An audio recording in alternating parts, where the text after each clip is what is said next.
Good morning dear students. ఈరోజు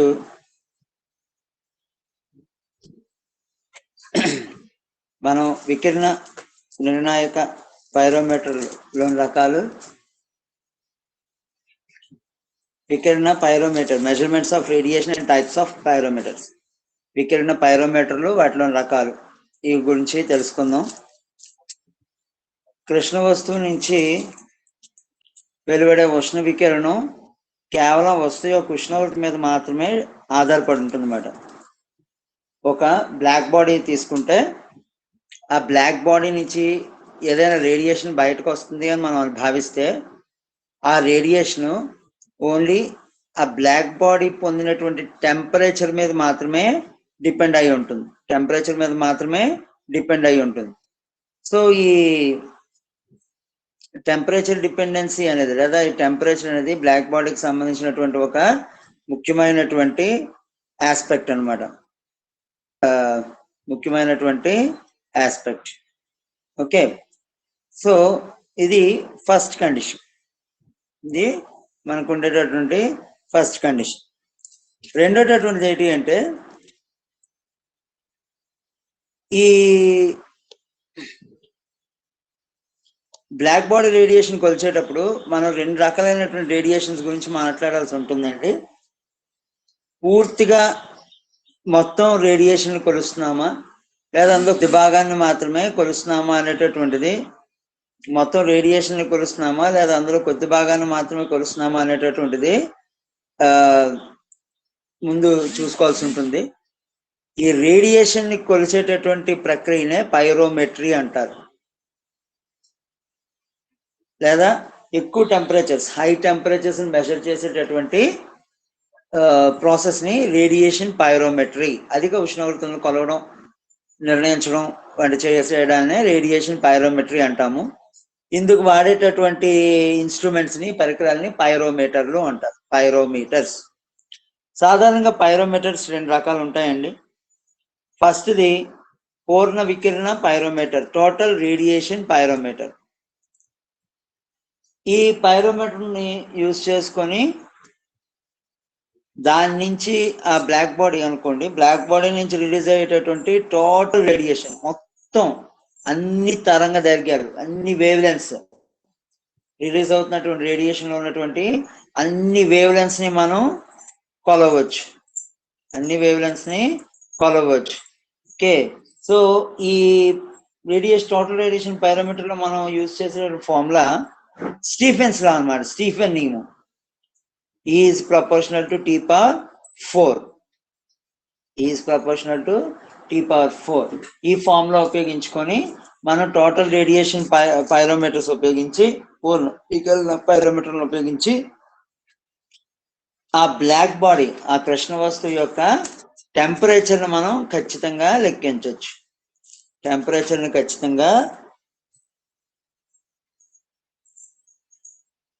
లెక్కించవచ్చు అన్నమాట.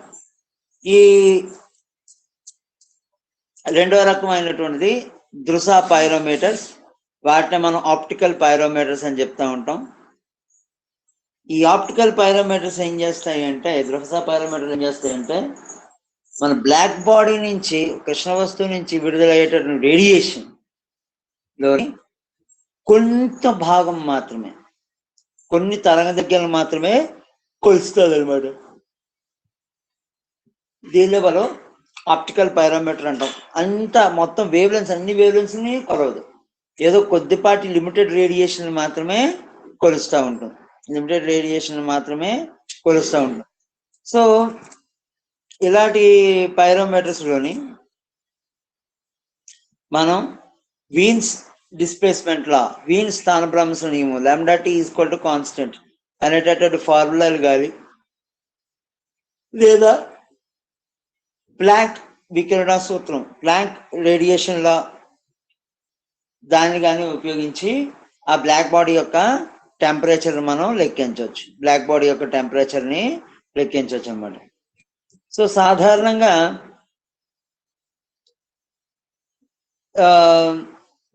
ఈ యొక్క టెంపరేచర్ని కొలిచేటటువంటి థర్మోమీటర్లు, ఉష్ణయుగ్మాలు థర్మోకపుల్స్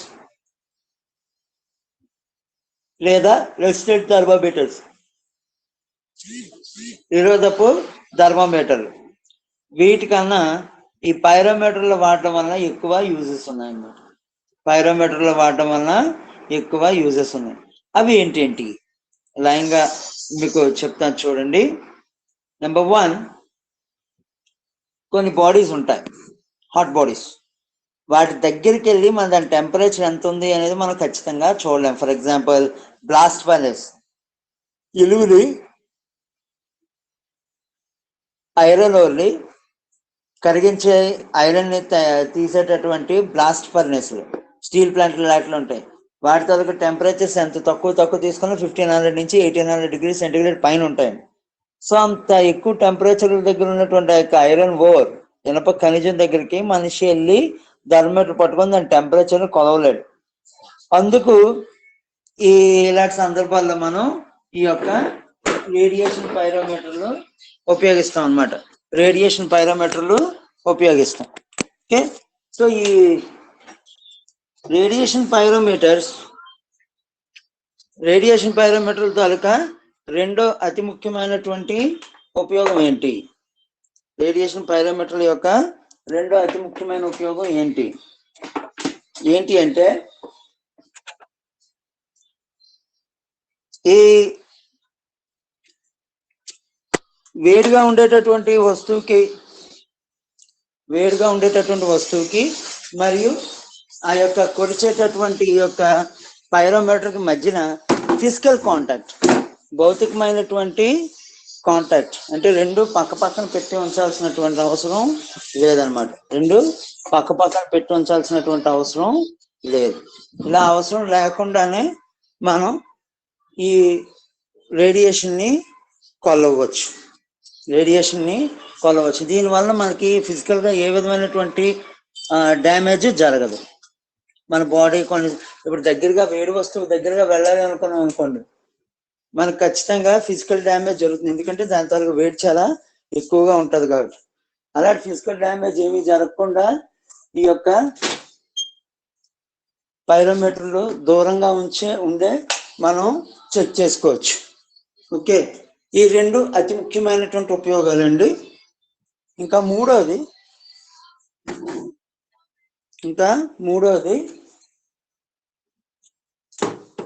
ఈ యొక్క రేడియేషన్ లాస్ అయినటువంటి స్టీఫెన్ లా, వీన్స్ లా, ప్లాంక్స్ లా, స్టీఫెన్ నియమము, వీన్స్ స్థానభ్రంశ నియమము మరియు ప్లాంక్ వికరణ నియమం, ఈ మూడు అన్ని టెంపరేచర్స్ దగ్గర యూజ్ అవుతాయి. సో వీటిని మనం చక్కగా గ్రాఫికల్గా వేసుకొని ఆ యొక్క టెంపరేచర్ ఎంత ఉంది, ఆ బాడీ తాలూకు టెంపరేచర్ ఎంత ఉంది అనేది మనం ఖచ్చితంగా లెక్కించవచ్చు అనమాట. బాడీ యొక్క టెంపరేచర్ ఎంత ఉంది అనేది ఖచ్చితంగా లెక్కించవచ్చు. ఓకే, సో ఈ విధంగా రేడియేషన్ పైరోమీటర్స్, ఈ పైరోమీటర్లు యూజ్ చేస్తే మనకి ఇదొక బెనిఫిట్ అండి. ఇంకా నెక్స్ట్ ఏంటి అంటే దగ్గర వస్తువులే కాదండి, దూరంగా ఉండేటటువంటి నక్షత్రాలు వాటి తాలూకా టెంపరేచర్స్ కూడా మనం ఈ యొక్క రేడియేషన్ పైరోమీటర్లు యూజ్ చేసుకొని కనుక్కోగలం. సో ఈ పైరోమీటర్స్ లో ఈ పైరోమీటర్లను యూజ్ చేయడం వల్ల మరొక ప్రాబ్లం ఉందండి. ప్రతి వస్తువుకి ప్లస్ ఎంత అయితే ఉంటుందో మైనస్ కూడా కంపల్సరీగా ఉంటుంది అనమాట. ప్లస్ ఎంత ఉందో మైనస్ కూడా ఉంటుంది. For example 600 degrees centigrade, 600 degrees centigrade కన్నా తక్కువ టెంపరేచర్ ఉండేటటువంటి బాడీస్ ఉన్నాయి అనుకుందాం.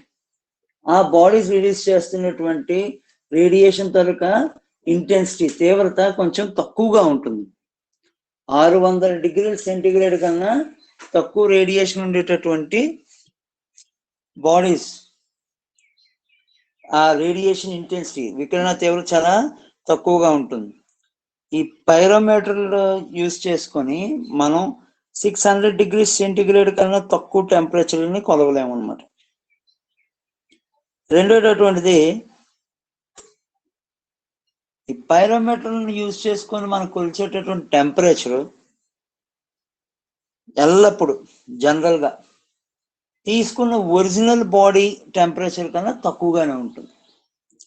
పైరోమీటర్ల తోటి కొలిచినటువంటి ఉష్ణోగ్రత జనరల్ గా ఎప్పుడూను తీసుకున్న వస్తువు యొక్క టెంపరేచర్ కన్నా తక్కువగానే ఉంటుంది. ఓకే, దీనికి మెయిన్ రీజన్ ఏంటి అంటే మనం పైరోమీటర్స్ దేనికి వాడతామని చెప్పాం? ఒక బ్లాక్ బాడీ, ఒక కృష్ణ వస్తువు యొక్క ఉష్ణోగ్రతను కొలవడం కోసం వాడతాం. కానీ అన్ని వస్తువులు కృష్ణ వస్తువులు కాదు. Not all bodies are black bodies. ఈ విషయం మీకు ఈ యొక్క లెసన్ స్టార్టింగ్ లోనే మీకు చెప్పడం జరిగింది. అన్ని వస్తువులు కృష్ణ వస్తువులు కాదు.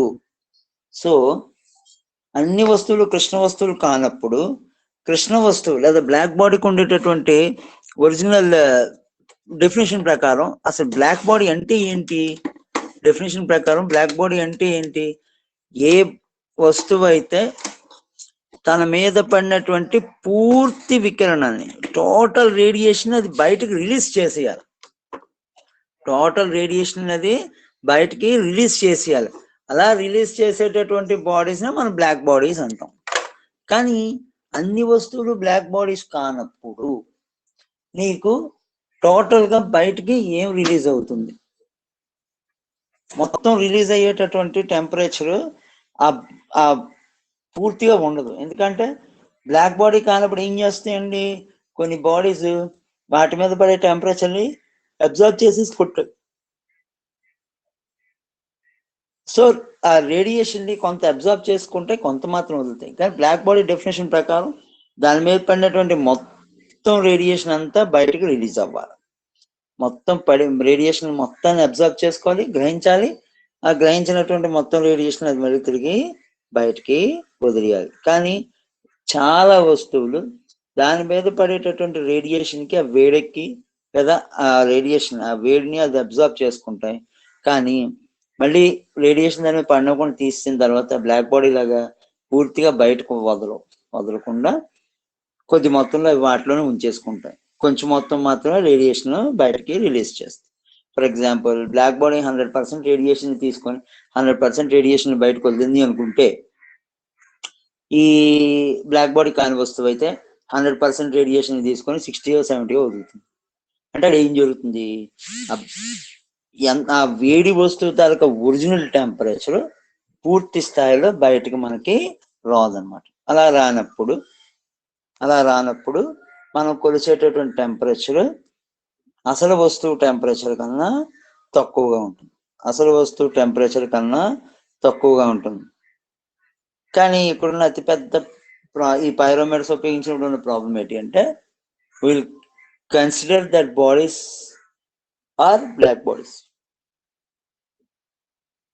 ఈ పైరోమీటర్లు ఉపయోగించేటప్పుడు మనం చేసే అతిపెద్ద తప్పు ఏంటి అంటే, లేదా మనం యూజ్ చేసే సూత్రం ఏంటి అంటే, ఆ వస్తువులన్నీ కృష్ణ వస్తువులు, బ్లాక్ బాడీస్ అని చెప్పి మనం స్టార్ట్ చేస్తాం. వస్తువులన్నీ బ్లాక్ బాడీస్ అని చెప్పి స్టార్ట్ చేస్తాం. సో ఇలాగా మనం కొంచెం సరైనటువంటి నిర్ణయాత్మకంగా మనం తీసుకోమండి. నిర్ణయాత్మకమైనటువంటి వాల్యూస్ అంటే ఖచ్చితమైన వాల్యూస్ మనం తీసుకోమన్నమాట. So what we are watching or what we are measuring is not that much accurate, because not all bodies are black bodies. So pyrometers లో యూజ్ చేసేటప్పుడు ఈ విధమైనటువంటి ప్రాబ్లము మనకి ఉంటుందండి. ఈ విధమైన ప్రాబ్లం ఉంటుంది. ఈ పైరోమీటర్స్ లోని ఫస్ట్ వన్ ఈస్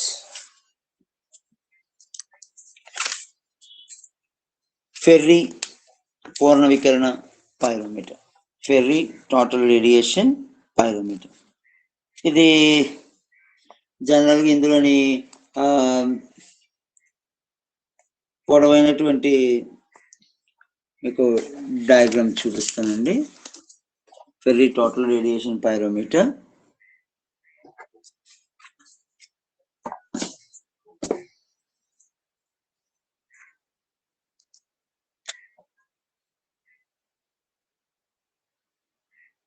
సో జాగ్రత్తగా చూడండి. What is Fery total radiation pyrometer.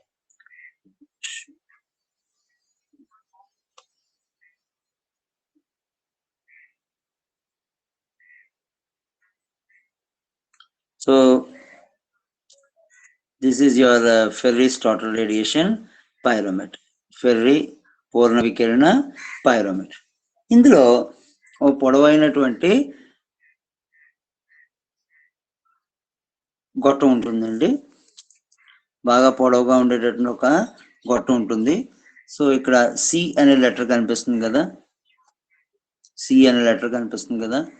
ఆ సి అనే లెటర్ ఏంటి అంటే రాగితో చేసినటువంటి ఒక పుటాకార దర్పణం. రాగి, కాపర్ మెటల్ తో చేసినటువంటి ఒక పుటాకార దర్పణం మీన్స్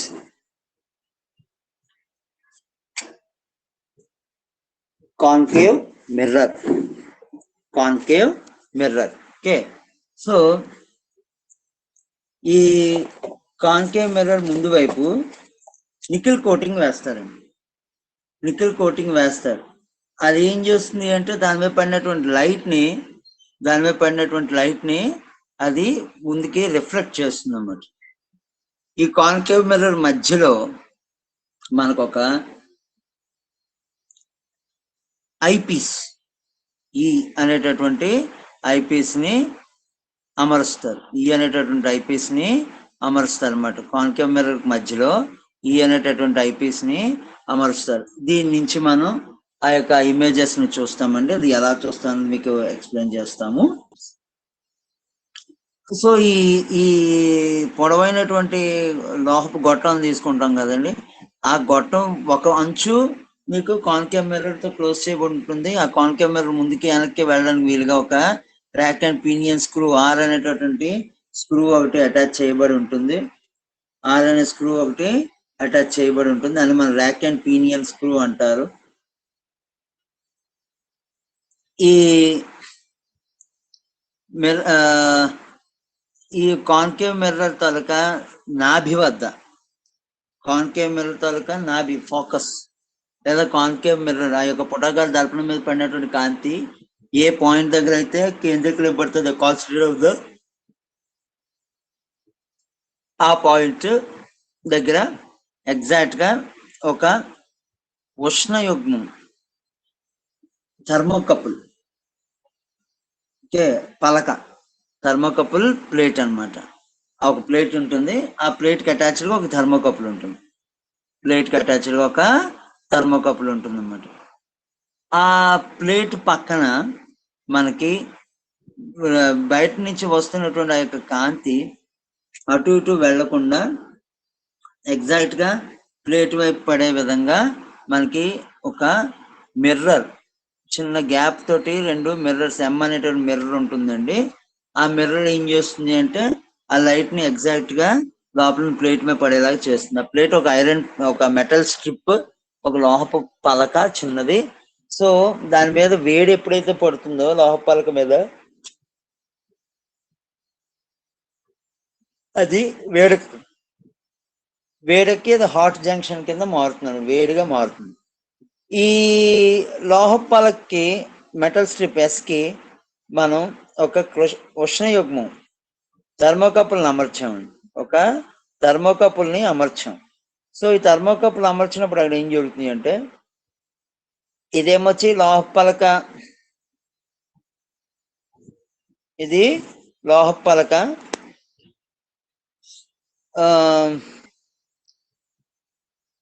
లోహపు పలకే అటాచ్డ్ గా ఓ రెండు థర్మోకపుల్ తాలూకా జంక్షన్స్ ఉంటాయండి. థర్మోకపుల్ తాలూకా జంక్షన్స్ ఉంటాయి.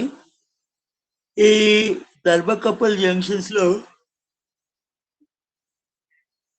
పలక్కి టచ్ అయినటువంటి జంక్షన్ హాట్ జంక్షన్ గాను, వేడి సండి గాను, అంటే ఇది పలక్కి టచ్ అవ్వకుండా ఉండేటటువంటిది చల్లటి సంధి గాను ఉంటాయి అన్నమాట. పలక్కి టచ్ అవ్వకుండా ఉండేటటువంటి చల్లటి సంధిగా ఉంటాయి. సో ఇది టోటల్ రేడియేషన్ పైరోమీటర్ తాలూకా స్కెచ్ డయాగ్రామ్ అండి. ఇది ఏ విధంగా పనిచేస్తుంది జాగ్రత్తగా గమనించు. ఒక వేడి వస్తువు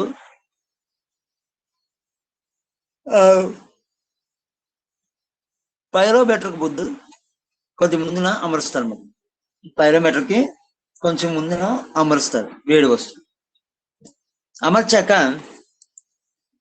ఆ వేడి వస్తువు నుంచి వస్తున్నటువంటి రేడియేషన్ స్ట్రైట్ గా వచ్చి ఈ యొక్క కాపర్ ప్లేట్ మీద లేదా కాన్కేవ్ మిర్రర్ సి మీద పడుతుందండి. పడినటువంటి రేడియేషన్ రిఫ్లెక్ట్ అయ్యి వెనక్కి మళ్ళీ ఎస్ ప్లేట్ ని చేరుతుంది అనమాట. ఎస్ ప్లేట్ ని చేరుతుంది. సో ఇక్కడ ఏం జరుగుతుంది, ఈ ఎస్ ప్లేట్ మీద కాన్సన్ట్రేట్ అయ్యేలాగా సెట్ చేస్తారు, కేంద్రీకృతం అయ్యేలాగా సెట్ చేస్తారు. ఆ సెట్ చేయడం కోసం ఈ యొక్క rack and pinion screw rod ని యూజ్ చేస్తాం అన్నమాట. Rack and pinion screw rod ని యూజ్ చేస్తాం. దానిలో ముందుకు వెళ్ళకే జరుగుతూ ఉంటుంది. మనకి ప్లేట్ ఎస్ ని అటాచ్డ్గా ఉండేటటువంటిది ఏమొచ్చి హాట్ జంక్షన్ అని, ఎస్ నుంచి దూరంగా ఉండేటటువంటిది కోల్డ్ జంక్షన్ అని తీసుకుంటాం కదండి. ఈ హాట్ మరియు కోల్డ్ జంక్షన్ల మధ్యన ఆ యొక్క వైర్స్ పెట్టి మన ప్లేట్ ను వేడెక్కించినప్పుడు మనకి టెంపరేచర్ మిల్లీ వోల్ట్లలో పెరుగుతుంది. పెరుగుతూ ఉంటుంది. ఓకే, సో ఈ థర్మోకపుల్లో ఎంత హీట్ జనరేట్ అయింది, ఎంత పొటెన్షియల్ జనరేట్ అయింది అనేది మరి ఖచ్చితంగా లెక్కించవచ్చు. సో ఇప్పుడు అసలు విషయం వద్దాం. ఇక్కడ M1 M2 అనేటువంటి 2 మిర్రర్స్ పెట్టామని చెప్పాం కదా. MM అనే 2 మిర్రర్స్.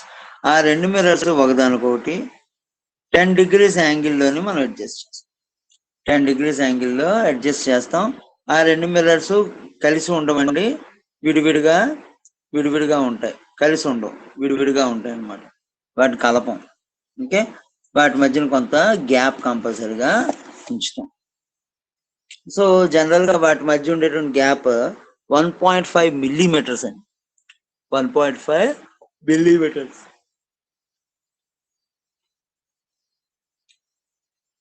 ఇది ఒక చిన్న డయాఫ్రామ్ లాగా పనిచేసి ఈ సి అనేటటువంటి దర్పణం లేదా మిర్రర్ నుంచి వస్తున్నటువంటి లైట్ ఆ రేడియేషన్ ఈ ఎస్ ని చేరేలాగా నీట్ గా అడ్జస్ట్ చేస్తారు. ఆ ఎస్ చుట్టూతో మెటల్ స్ట్రిప్ చుట్టూతో ఒక చిన్న బాక్స్ పెడతారండి. ఆ బాక్స్ పెట్టడానికి మెయిన్ కారణం ఏంటి అంటే ఎస్ మీద పడినటువంటి రేడియేషన్ వల్ల ఎస్ హీట్ ఆ హీట్ ఎక్కినటువంటి ఎస్ నుంచి వచ్చే వేడి ఇక్కడ కోల్డ్ జంక్షన్ గా మనం పెట్టుకున్నటువంటి దాని వైపు వెళ్లకుండా ఉండేలాగా ఈ యొక్క ఎస్ చుట్టూతో ఒక బాక్సులు సెట్ చేస్తాం. సో ఈ విధంగా సెట్ చేసినటువంటి బాక్స్ నుంచి వెనక వైపు ఏ విధమైన రేడియేషన్ బయటికి వెళ్ళదన్నమాట. So what is the working? ఇప్పుడు ఇది ఎలా పనిచేస్తుంది? ఇప్పుడే చెప్పాం. ఈ యొక్క పుటాకార దర్పణాన్ని లేదా ఈ యొక్క కాన్కేవ్ మిర్రర్ ని ముందుకి వెనక్కి జరిపి ఆ హాట్ బాడీ నుంచి వస్తున్నటువంటి, ఇక్కడ హాట్ బాడీ ఉంది కదా, ఆ హాట్ బాడీ నుంచి వస్తున్నటువంటి రేడియేషన్ తిన్నంగాను సి మీద చేరి సి నుంచి ఎస్ మీద చేరేలాగా అడ్జస్ట్ చేస్తారు. అడ్జస్ట్ చేశాక ఈ ఎస్ మీద అడ్జస్ట్మెంట్ పర్ఫెక్ట్ గా ఉంది లేనిది అనేటటువంటిది ఆ మిర్రర్స్ ని ముందుకి వెనక్కి జరుపుకుంటూ ఆ ఐపీస్ ఈలోంచి చూస్తే మనకి కింద ఉన్నటువంటి డయాగ్రాము చూడండి. In focus and out of focus అన్నారు. అంటే ఆ సికి ఎస్కి మధ్య పర్ఫెక్ట్ దూరం ఉంటే మనకి ఫస్ట్ డయాగ్రామ్ అదే డయాగ్రామ్ బి లో ఉండేలాగా మనకి ఐపీస్ లో కల్పిస్తుంది. ఒకవేళ సరైన అలైన్మెంట్ లేకపోతే రెండు అద్దాల నుంచి కనిపించేటటువంటి డయాగ్రామ్ సిలో ఉన్నట్టుగా కనిపిస్తుంది అన్నమాట. అలా సిలో ఉన్నట్టుగా కనిపించినప్పుడు ఏం చేస్తామంటే మిగతా ఏ పార్ట్ ని మార్చడం మనకు తిప్పడానికి ముందుకెనక జరపడానికి అవ్వదు కాబట్టి ఆ మిర్రర్ సిని వెనక్కి కానీ ముందుకు కానీ కొంచెం లాగి ఫోకస్ స్పష్టంగా వచ్చేలాగా సెట్ చేస్తారు. ఒకసారి ఫోకస్ వచ్చాక అప్పుడు మనం ప్రయోగం స్టార్ట్ చేస్తాం. ఇప్పుడు ఎప్పుడైతే ఇలా ఫోకస్ అంతా సెట్ చేశారో ఈ ఫోకస్ అంతా సెట్ చేశారో అప్పుడు ఆ యొక్క సరిగ్గా ఎస్ అనేటటువంటి ప్లేట్ మీద మనకి రేడియేషన్ రేస్ వికిరణాలు సి మీద పడి సి నుంచి ఎస్ మీద పడి ఎస్ని వేడెక్కిస్తాయి. తత్ఫలితంగా ఆ టెంపరేచర్ తేడా వలన ఎస్కి మరియు అక్కడ పైన ఉన్నటువంటి ప్లేట్ కి మధ్య తేడా ఉండడం వల్ల ఉష్ణోగ్రతంలో ఒకటి వేడి సంధి ఒకటి చలన సంధి ఉండడం వల్ల మనకి కరెంట్ డెవలప్ అవుతుంది. ఇంకొక ముఖ్య విషయం ఏంటి అంటే ఎపర్చర్ డయాఫ్రమ్ తాలూకా ఎపర్చర్ అంటే ఎంఎం అనేటటువంటి ఒక డయాఫ్రమ్ ఉంటుంది కదండి. ఆ డయాఫ్రమ్ యొక్క హోల్ కొంచెం చిన్నదిగా ఉండాలి. రెండోది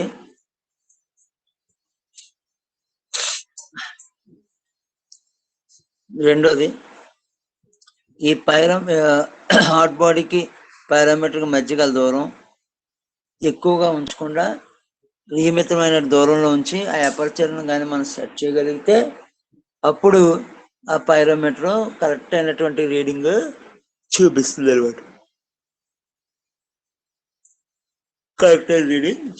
సో ఈ రెండు కండిషన్స్ మనం సాటిస్ఫై చేయగలిగితే అప్పుడు మనం ఈ Fery total radiation pyrometer Fery పూర్ణ వికిరణ పైరోమీటర్ ని ఉపయోగించుకోవచ్చు.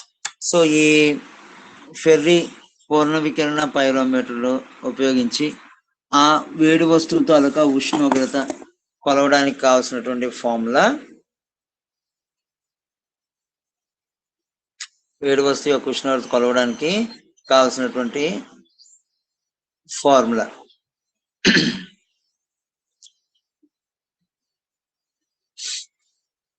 V is equal to A into T power 4 minus T naught power 4. V is equal to A into T power 4 minus T naught power 4 అనేటటువంటి సూత్రాన్ని ఉపయోగించి ఇస్తాము. సో ఇది formula V is equal to A into T power 4 minus T naught power 4. So ఇక్కడ ఈ మిల్లీవోల్ట్మీటర్ reading V అనుకుంటే ఉష్ణయోగ్నంలో వేడి సంధి ఎస్ యొక్క టెంపరేచర్ T0, అదే ఉష్ణ వస్తువుకి సంబంధించి కృష్ణ వస్తువు ఉష్ణోగ్రత T అనుకుంటే so let T be the heat or temperature of the black body, which is exactly the same as T0, which is the temperature of the metal plate. Okay, if V is the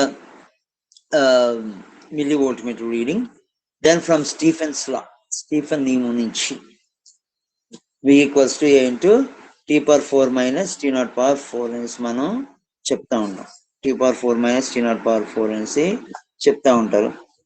so if T0 is very much less than T0 విలువ T కన్నా బాగా చిన్నది అయితే V is equal to A into T power B log V is equal to AB log T. ఈ formula ఉపయోగించుకొని మనం తీసుకున్నటువంటి కృష్ణ వస్తువు యొక్క టోటల్ రేడియేషన్ పూర్ణ వికిరణాన్ని ఖచ్చితంగా మనం లెక్కించవచ్చు అన్నమాట. ఓకే, సో జనరల్ గా ఈ రకమైనటువంటి ఫెర్రీ బ్లాక్ బాడీని ఉపయోగించి ఒకటి అంతకన్నా ఎక్కువ మొత్తంలో మనం ప్రయోగాలు చేస్తే మెటల్ స్ట్రిప్స్ బాల్స్తో ప్రయోగాలు చేస్తే మనకు వేరు వేరే ఉష్ణోగ్రతల వద్ద వేరు వేరే రకమైనటువంటి కరెంట్ ప్రొడ్యూస్ అయిద్దండి. వీటన్నిటికీ మనం ఒక గ్రాఫ్ తీసి మనకు తెలిసినటువంటి ఆ యొక్క వస్తువులతో చేసేటువంటి బ్లాక్ బాడీస్ తాలూకా క్యారెక్టరిస్టిక్స్ అభిలక్షణాలు ఏ విధంగా ఉంటాయో మనం ఎక్స్ప్లెయిన్ చేయొచ్చు. ఇది టోటల్ రేడియేషన్ పైరోమీటర్ అండి. మరో పైరోమీటర్ ఉంది, దాన్ని మనం డిసపియరింగ్ ఫిలమెంట్ పైరోమీటర్, మాయమయ్యే తీగ పైరోమీటర్ అనేసి చెప్తా ఉంటాం. ఇది మాయమయ్యే తీగ పైరోమీటర్ అండి. దీన్ని కూడా ఒక బ్లాక్ బాడీ నుంచి వస్తున్నటువంటి రేడియేషన్ మొత్తం కొలవడానికి ఉపయోగిస్తుంది. దీన్ని ఫస్ట్ 1900లో అమెరికాలో రూపకల్పన చేసినప్పుడు మోర్స్ అనేటువంటి సైంటిస్ట్ 1900లో దీనికి ఫస్ట్ డిజైనింగ్ ఇచ్చాడు. దీన్ని బాగా హాల్బార్న్ మరియు కర్ల్బమ్ అనేటువంటి శాస్త్రవేత్తలు దీన్ని ఈ డిజైన్ ని పూర్తి స్థాయిలో డెవలప్ చేశారు అన్నమాట. ఈ డిజైన్ పూర్తి స్థాయిలో డెవలప్ చేశారు. జనరల్ గా ఈ యొక్క డిసపియరింగ్ ఫిలమెంట్ పైరోమీటర్ మనం ఒక టెలిస్కోప్ లా చూడొచ్చు, ఎందుకంటే దాని స్ట్రక్చర్ కూడా ఆ యొక్క టెలిస్కోప్ ను పోలి ఉంటుంది. సో ఇందులో ఉండేటటువంటి మెయిన్ పార్ట్స్ ఏంటి, ఇక్కడ ఈ డిసపియరింగ్ ఫిలమెంట్ పైరోమీటర్ లోని ఏం చేస్తారంటే, రెండు వస్తువులు తీసుకొని ఆ రెండింటి యొక్క రెండు మండుతున్నప్పుడు వాటి మంట యొక్క టెంపరేచర్ బేస్ చేసుకొని ఆ టెంపరేచర్ వేరియేషన్ తోటి మనం వస్తువు యొక్క అసలు ఉష్ణోగ్రతను మనం కనుక్కోవచ్చు అన్నమాట. ఓకే, సో ఈ మాయమయ్యే తీగ పైరోమీటర్ లో ఉండేటువంటి ముఖ్యమైన భాగాలు ఏంటి అంటే, ఒక పొడవైనటువంటి ట్యూబ్ ఉంటుందండి ఆ పొడవైనటువంటి ట్యూబ్ కి ముందు వైపు వస్తు కటకం ఆబ్జెక్ట్ లెన్స్ ఓ పెట్టబడి ఉంటుంది. వెనక వైపు అక్షి కటకం లేదా ఐపీస్ అక్షి కటకం లేదా ఐపీస్ అది పెట్టబడి ఉంటుంది. ఈ రెండింటి తాలూకా మధ్య దూరాలని పెంచడానికి తగ్గించడానికి ఇక్కడ మనకి rack and pinion screw rod అనేటువంటి ఒక స్క్రూ ఉంటుంది. ఈ వేడి వస్తువు నుంచి వచ్చేటటువంటి టోటల్ రేడియేషన్ పూర్ణ వికిరణం ఈ గొట్టంలోనికి ఎంటర్ అయ్యి ఈ లోపల ఉండేటటువంటి బల్బ్ మీదుగా వెనక ఉండేటువంటి ఫిల్టర్ ద్వారా ఆ వెనక ఉన్నటువంటి కుంభాకార కటకంలోకి చేరి మన కంటికి కనిపిస్తుంది. కుంభాకార కటకంలోకి చేరి మన కంటికి కనిపిస్తుంది. ఇంత పెద్ద ప్రాసెస్ ఉంటుందండి ఈ యొక్క మాయమయ్యే తీగ పైరోమీటర్ లో. ఈ డిసపియరింగ్ ఫిలమెంట్ పైరోమీటర్ లోని మనకి ఈ యొక్క ఫిల్టర్ కి ముందు ఒక బల్బ్ ఉంటుందండి. టంగ్స్టన్ ఫిలమెంట్ ఉండి ఆర్గాన్ గ్యాస్ తోటి నింపబడినటువంటి ఒక సాధారణమైనటువంటి బల్బ్. ఈ బల్బు ని కంట్రోల్ చేయడానికి ఒక బ్రిడ్జ్ సర్క్యూట్ లేదా పొటెన్షియోమీటర్ సర్క్యూట్ ని ఫిక్స్ చేస్తారు. ఆ పొటెన్షియోమీటర్ సర్క్యూట్ కి యామ్మీటర్ కూడా ఫిక్స్ అయి ఉంటుంది. ఈ పొటెన్షియోమీటర్ సర్క్యూట్ నుంచి మనం ఆ యొక్క బల్బ్ కి హీట్ 0 volts నుంచి ఎంతైనా సరే మనం ఇచ్చుకోవచ్చండి. సో దానికోసం మనం పొటెన్షియోమీటర్ ని యూజ్ చేస్తూ ఉంటాం. సో ఇవి డిసపియరింగ్ ఫిలమెంట్ పైరోమీటర్ అంటే ముఖ్యమైనటువంటి కాంపోనెంట్స్. ఇది ఏ విధంగా పనిచేస్తుంది, దీని యొక్క ముఖ్యమైనటువంటి లక్షణాలు ఇవన్నీ మనం నెక్స్ట్ క్లాస్ లో చెప్పుకుందామండి. ఇవాళ మధ్యాహ్నం మీకు ప్రాక్టికల్ సెషన్ ఉంటుంది ఎంపీ కెమిస్ట్రీ వాళ్ళు. సో 3 o'clock కి మీరు ప్రాక్టికల్స్కి అటెండ్ అవ్వాలి. దానికి టీచ్మెంట్ లో చెప్తానా, గూగుల్ మీట్ లో చెప్తానా అనేటటువంటిది మీకు నేను మెసేజ్ చేస్తాను. మన గ్రూప్ లోని సెకండ్ బిఎస్సి ఫిజిక్స్ అనేటువంటి గ్రూప్ లో నేను మెసేజ్ చేస్తాను. సో అది చూసుకొని మీరు క్లాస్ కి అటెండ్ అవ్వండి. దీని గురించి మనం నెక్స్ట్ క్లాస్ లో చెప్పుకుందాం. Okay, thank you sir. అర్థమవుతుందమ్మా? అర్థమవుతుంది. స్లోగా చెప్తున్నాను, అందుకే. ఎవరెవరు వచ్చారు? ధనలక్ష్మి వచ్చింది. బురుడి ఏం పేరు? కుమారా, కమలావా? కుర్రపోయినా ఉంది. ఎవరు పేరేంటి కుర్రపోయినా? అలాగే జేఎన్ఎస్ పేరేంటి? ఉమావా? తెలియదు సార్. సరే సరే, అదే మధ్యాహ్నం కలుద్దాం రండి. ఓకే, అలాగే sir. Bye. Bye sir. Bye bye అమ్మా.